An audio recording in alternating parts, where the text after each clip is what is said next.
करीब थी, लेकिन डर के मारे देखा कि उनके पेट पर कई हाथ हैं। कैंसी घबरा गई और समझ नहीं पाई क्या करे। उसी समय छोटा आया और बोला कि घबराने की जरूरत नहीं, क्योंकि क्लास टीचर के साथ जो है वे उसकी रक्षक आत्माएं हैं। अगले दिन क्योंकि कोहाना को प्रस्तुति कार्यक्रम में हिस्सा नहीं मिला था, फिर से वोटिंग कराई गई। सभी की सहमति से भूतिया घर का आयोजन तय हुआ। उसी समय प्रिंसिपल खुशखबरी लेकर आए। उन्होंने बताया कि क्लास टीचर ने बेटे को जन्म दिया है और सभी बहुत खुश हुए। इसके बाद प्रिंसिपल ने नए अस्थायी क्लास टीचर युआन येन से परिचय कराया।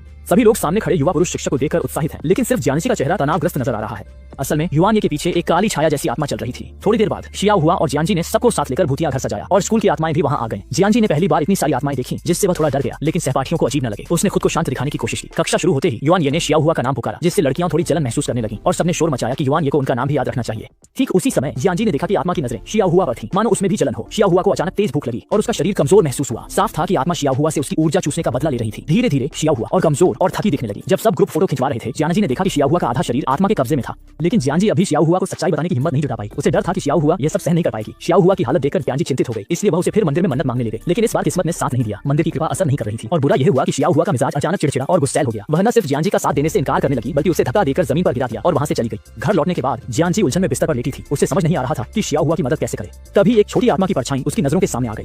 जियांजी का मन तनावग्रस्त हो गया। उसने घबराकर मोबाइल निकाला और खुद को व्यस्त दिखाने लगी, लेकिन उसकी उंगलियां कांप रही थी और आंखों से आंसू बहने लगे। अगले दिन सुबह जियांजी जानती थी कि शियाओ हुआ इन दिनों भूखी महसूस करती है, इसलिए उसने उसके लिए स्वादिष्ट खाना बनाया। पिता खाने की खुशबू सुनकर बाहर आ गए, लेकिन जियांजी का मन नहीं था उनसे बात करने का। स्कूल पहुंचकर ये कि मां की आत्मा आम आत्माओं से अलग है, केवल देवी देवताओं की शक्ति इसे रोक सकती है। जियांजी ने बताया कि उसने शियाओ हुआ की बुरी आत्मा भगाने के लिए मंदिर में पूजा की थी।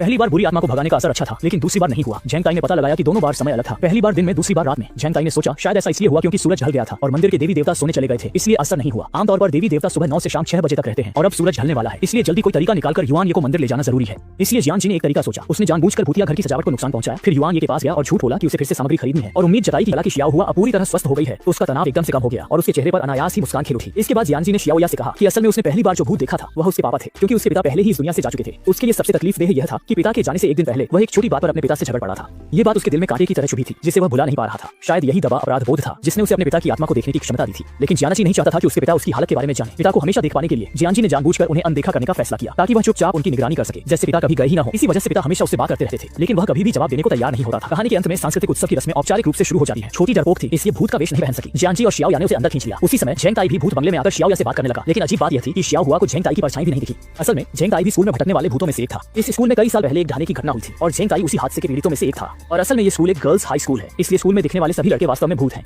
तो दोस्तों, आज की स्टोरी यहीं एंड होती है। अगर आपको ये मिस्टीरियस और इमोशनल जर्नी पसंद आई हो तो प्लीज लाइक, शेयर और सब्सक्राइब जरूर करें। आपका छोटा सा सपोर्ट हमें और स्टोरीज लाने की मोटिवेशन देता है। फिर मिलेंगे एक नई स्कैरी और हार्ट टचिंग कहानी के साथ। टिल देन अपना ख्याल रखिए और हाँ, रात होते ही बी केयरफुल।